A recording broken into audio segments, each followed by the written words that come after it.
నమస్తే, welcome to our channel. నేను మీ పద్మావతి. ఈరోజు మనతో పాటు కోయిదారి శ్రీనివాసరాజు గారు ఉన్నారు. నమస్కారం గురువుగారు. ఓం నమ శివాయ నమః.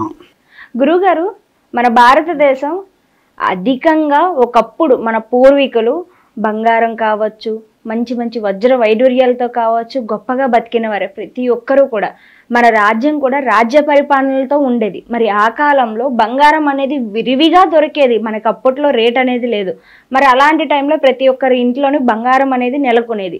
అయితే రాను రాను ఆ క్రమే పద్ధతి ద్వారా కొన్ని యుద్ధాల ద్వారా దాన్ని మనం కోల్పోతూ వచ్చాం. అయితే అదే బంగారాన్ని కాపాడుకోవడం కోసం మన పూర్వీకులు పూర్వంలో గుప్త నిధుల మూలంగానో లేకుంటే ఈ లంకె బిందులు అనేది చెప్తున్నారు, అది మన పూర్వీకులే పూర్వం దాన్ని బిందెల్లో పెట్టో లేకుంటే కుండల్లో పెట్టో బంధనం వేసి దాన్ని భూమిలో పాతి పెట్టేవారు. అయితే ఇప్పుడు అది కొంతమంది వెలికి తీయడం కోసం ప్రయత్నాలు అనేవి చేస్తూ ఉన్నారు.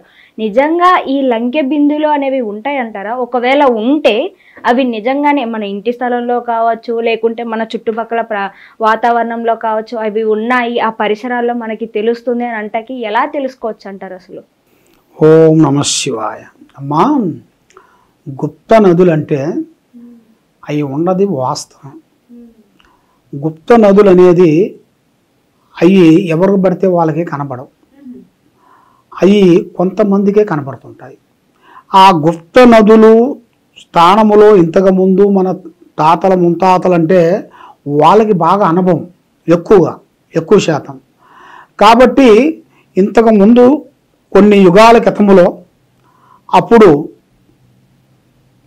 వచ్చి దండయాత్ర చేసి వచ్చి మన ఎవరి దగ్గర ఏ బంగారం ఉన్నా ఏ వజ్రం ఉన్నా ఏదున్నా తీసుకొని పోయేవాళ్ళు. అప్పట్లో వచ్చేసి అప్పుడు అన్ని బిళ్ళలే కదమ్మా, వెండి బిళ్ళలు, బంగారు బిళ్ళలు, పంచలోహాల బిళ్ళలు, అప్పుడు అన్ని బిళ్ళలే కదా. అప్పుడు ఆ డబ్బులు ఆ రకంలో అలా ఉండేటి కాబట్టి అప్పుడు ప్రతి ఒక్కరి దగ్గర ఉండేటి. అలాంటప్పుడు ఏం చేస్తారంటే అవి దాచుకోవటానికి వాళ్ళకి అప్పుడు బ్యాంకులు ఏమి లేవు కదా. కాబట్టి ఆ బిళ్ళల్ని వాళ్ళు కొన్ని బిందెల్లో పెట్టేసి ఒక దేవస్థానం దగ్గరలో ఒక చెట్టు కింద గుర్తుగా పెట్టి దాచిపెట్టుకుంటారు.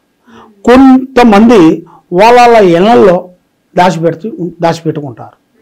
కాబట్టి అలాగా దాచిపెట్టుకున్న తర్వాత కొన్ని సంవత్సరాలు కొన్ని యుగాలు అయిపోయిన తర్వాత వాళ్ళకి పిల్లలకు కానీ వాళ్ళ కొడుకులు కానీ వాళ్ళ మనవళ్ళకు కానీ అలా వాళ్ళకి చెప్పుకున్నారు అనుకోండి, వాళ్ళకి వర్తిస్తుంది. లేదు వాళ్ళకి వర్తించినా కూడా మరి వాళ్ళు అక్కడ పెట్టేటప్పుడే కొన్ని బంధనలు చేస్తుంటారు. బంధన అంటే నాగబంధన అనేది ఉంటుంది. మరి గురువు గారు, ఒకవేళ ఇది పెద్ద పెద్ద రాజుల విషయంలో అయితే ఓకే, మంత్ర సిద్ధాంతులు వస్తారు, పూజలు చేస్తారు, నాగబంధనమో లేకుంటే ఏదో ఒక బంధనం వేసి ఆ బంగారాన్నో లేకుంటే ఆ సిరి సంపదలను కాపాడడానికి వేస్తారు. మరి చిన్న చిన్న వాళ్ళు మనలాంటి సామాన్య ప్రజలు కూడా ఆ రోజుల్లో దీన్ని దాచుకోవడం కోసం ఇదే టెక్నిక్ ను ఉపయోగించేవారు కదా. మరి వీరు ఎలా మరి ఈ బంధనాన్ని చేయగలుగుతారు అంటారు? అమ్మా, ఏది చేయాలన్నా కూడా గురువులు ఉంటారు. అప్పుడు పెద్ద గురువుల దగ్గరికి వెళ్ళి మరి మేము ఫలానా దిక్కున మేము ఫలానా పని చేస్తున్నాము, మరి ఆ పని చేయాలంటే ఏం చేయాలని గురువు గారి దగ్గర పోయి గురువు గారి దగ్గర తీసుకొని ఆయన దగ్గర డైరెక్షన్ తీసుకొని వాళ్ళ స్థానంలో కానీ వాళ్ళ పొలాలలో కానీ ఏదో ఒక దుక్కున పెట్టేస్తారు వాళ్ళు.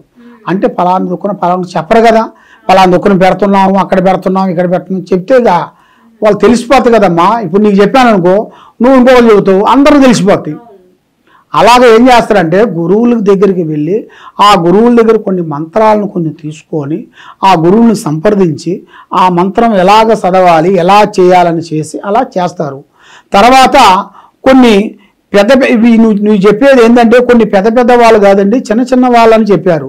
ఇది చిన్న చిన్న వాళ్ళు చేసే పని. మరి పెద్ద వాళ్ళు రాజులు, మహనీయులు, మహానుభావులు వాళ్ళు పెద్ద గుళ్ళల్లో పెడుతుంటారు. మనకి ఆల్రెడీ 1-2 మనకి వెలుగులోకి వచ్చినాయి కదమ్మా.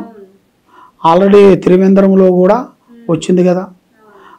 మరి అలాగ మూడు గదులలో ఒక గదిని ఓపెన్ చేశారు. ఆ గదిని ఓపెన్ చేస్తేనే కొన్ని మనకి ఎప్పుడో కొన్ని పురాతనమైన బంగారం మొత్తం బయటకు వచ్చేసి అలాగా ఇంకా 1-2 ఉన్నాయి. అవి గవర్నమెంట్ ద్వారాగే ఓపెన్ చేస్తుంటారు అలాగా.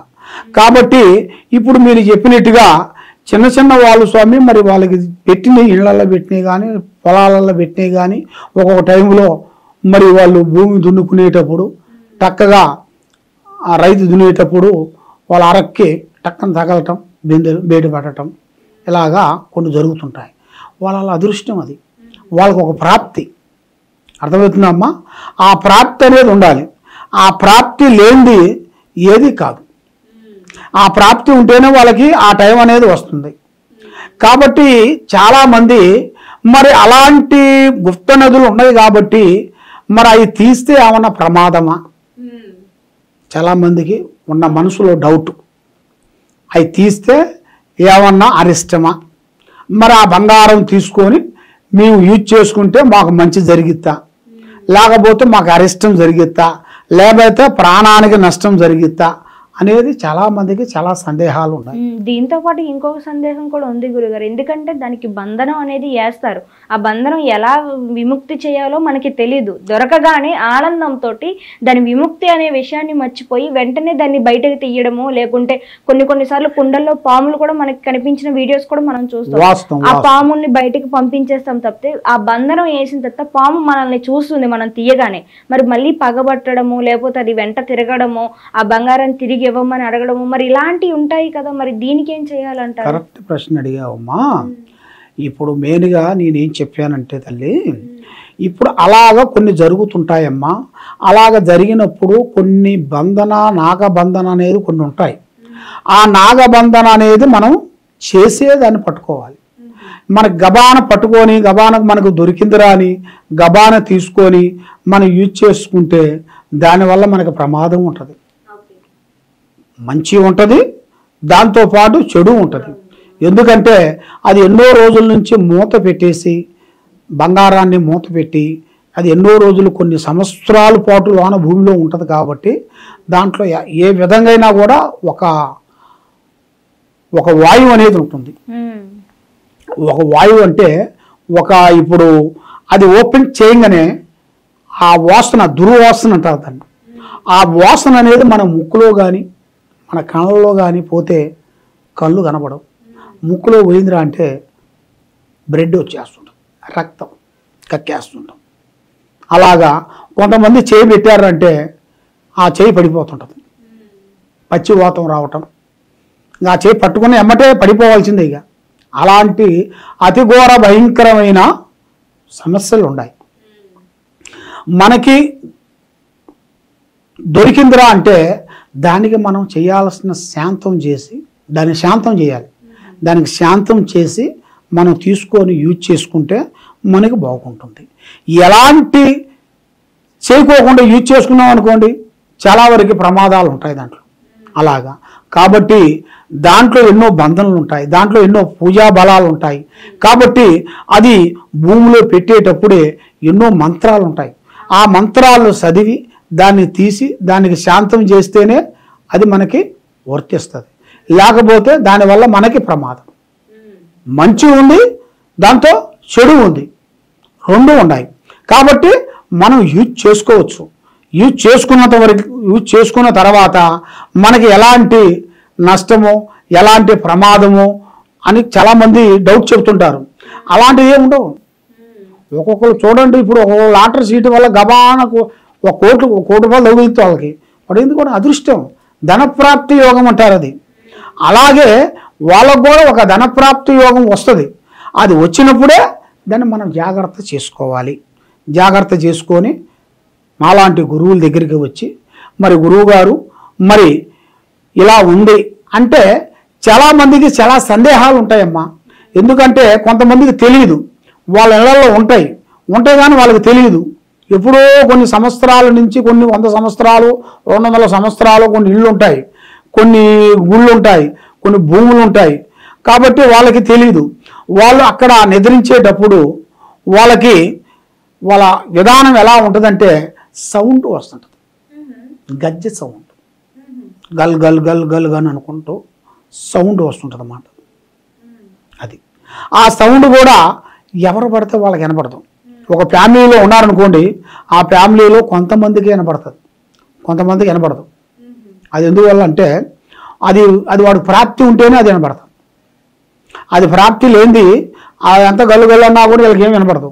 కాబట్టి అక్కడ ఉన్నది అంటే మనకి ఎలా గుర్తింపు, మనకి ఎలా తెలిసిద్ది అనేది మీ సందేహాలు, జనాల సందేహం. అర్థమవుతుందమ్మా? అలాగా అది ఉండదురా అంటే మనకి ఆ సౌండ్ రావటం కానీ, లేకపోతే మన ఇంట్లో కొన్ని సికాకులు కొన్ని రావటం, కొన్ని గొడవలు రావటం, కొన్ని ఇబ్బందులు కావటం, తర్వాత అన్నదమ్ముల మధ్యలో విరోధాలు రావటం, వాళ్ళిద్దరిలో కొట్టుకోవటం, రక్తాలు కారటం. అర్థమవుతుందమ్మా? రక్తాలు కారటం అలాగా కొన్ని జరుగుతుంటాయి. అన్నదమ్ములు కానీ, అక్కజెల్లెళ్ళు కానీ, ఇక ఫ్యామిలీ సమస్యలు ఎవరైనా సరే అలాగా కొన్ని రక్తం అనేది కారుతుంటుంది అన్నమాట. ఎందువల్ల అంటే అది ఆ రక్త బలి కోరుతుంది. ఆ నిధి అనేది రక్త బలి కోరుతుంది. ఆ రక్త బలి కోరినప్పుడు ఆ రక్తం అనేది సిందించాలి. అక్కడ ఫలానా ఉందని అనుకోండి, దానికి మనకి తెలిస్తే మనకి ఫలానా దుఃఖం ఉన్నది అని తెలిసిందనుకో, మనం ఏం చేస్తామంటే దానికి ఆటపోతూ రక్తం అనేది బలిస్తాం. అప్పుడు అది శాంతం అయిపోతుంది. అట్లా అలాగా కొన్ని గొడవలు అనేది ఇళ్లలో వస్తుంటాయి. చిన్న చిన్న సమస్య పోయి పెద్ద సమస్యలు కొట్టుకోవటం, రక్తం కారిన దాకా సమస్యలు తెచ్చుకోవటం, ఇలాంటి ఇళ్లలో కొన్ని సంఘటనలు జరుగుతుంటాయి. అలా సంఘటన జరిగిందిరా అంటే ఖచ్చితంగా ఆ ఇంట్లో ఉన్నది అని అర్థం. ఖచ్చితంగా ఉండదు అనేది మనం అర్థం చేసుకోవాలి. మనం అర్థం చేసుకొని మరి దానికి ఎట్లా అంటే ఎవరు పడితే వాళ్ళని నమ్మితే మోసపోతారు. ఎందువల్లంటే కొంతమంది చెట్టు పేరు చెప్పి ఆకులు అమ్ముకునే వాళ్ళు చాలామంది ఉన్నారు. అర్థమవుతుందమ్మా? అలాగా కొన్ని జాగ్రత్త తీసుకోవాలి. మాలాంటి గురువుల దగ్గర ఎలా చేయాలి ఏమిటి అనేది మా దగ్గర డైరెక్షన్ తీసుకునేట్టుగైతే దానికి మీరు ఏం చేస్తే బాగుంటుంది, ఎలా చేస్తే బాగుంటుంది, దానికి ఒక నిబంధన అనేది ఒకటి ఉంటుంది. ఆ నిబంధన కూడా ఎలా చేయాలి, అది చేసిన దానివల్ల వాళ్ళ ఆరోగ్యం కానీ, వాళ్ళ సమస్య కానీ, వాళ్ళకున్న సమస్యలు తీరితేనే అది బయటకు వస్తుంది. అలాగా కొన్ని ఉంటాయి తల్లి. ఆ విధానాలు అన్నిటికీ కొన్ని కారణాలకి కొన్ని ఉంటాయి. అన్ని కారణాలకి ఒక సొల్యూషన్ అనేది ఉంటుందమ్మా. ఆ సొల్యూషన్ మీకు తెలియాలంటే మమ్మల్ని సంప్రదిస్తేనే మీకు అవుతుంది. చాలా చక్కగా వివరించారు గురువు గారు. ఈ గుప్త నిధులు కావచ్చు, లేకుంటే ఇవి ఏవైతే మనం చెప్పుకుంటూ ఉంటామో ఇప్పుడు ప్రస్తుతం ఇవే నడుస్తుంది. ఎక్కడ చూసినా కూడా ఇంట్లో గుప్త నిధులు ఉన్నాయి. ఇలా అనేసి కొంతమంది ఇంటిని కూడా రాత్రి తవ్వే పరిస్థితులను కూడా మనం చూస్తున్నాము. ఇలా ఏమైనా అనిపించింది అంటే డైరెక్ట్ గా తవ్వేయడం కన్నా మీలాంటి వాళ్ళని సంప్రదించడం ద్వారా ఒక అవగాహన అనేది వస్తుంది. మరి అలా కొంతమంది నష్టపోయిన వాళ్ళు కూడా ఉన్నారు. అలా ఉంది అనుకోని ఇళ్లను తవ్వి లేకుంటే మరిన్ని ప్రాబ్లమ్స్ తెచ్చి పెట్టుకున్న వారు కూడా మరి ఇటువంటి రాకుండా ఉండాలంటే మిమ్మల్ని సంప్రదించడం కూడా ఒక మంచి అవసరం అనే చెప్పుకోవాలి. వాస్తవం అమ్మా. అయితే ఇప్పుడు మీరు అడిగిన ప్రశ్న మంచి ప్రశ్న అడిగారు. ఎందుకంటే మా దగ్గరికి చాలా మంది వస్తుంటారమ్మా. వాళ్ళు ఏం చేస్తారంటే ఆల్రెడీ తోడి చేసి పెట్టి అన్నీ జరిగిన తర్వాత అక్కడ డబ్బు నష్టమైపోయి లేదా ఏదో ఒక ప్రమాదం జరిగి అలాగ అయిన వాళ్ళు చాలామంది వస్తుంటారు. కాబట్టి వాళ్ళు ముందు తెలుసుకోవాలి కదా.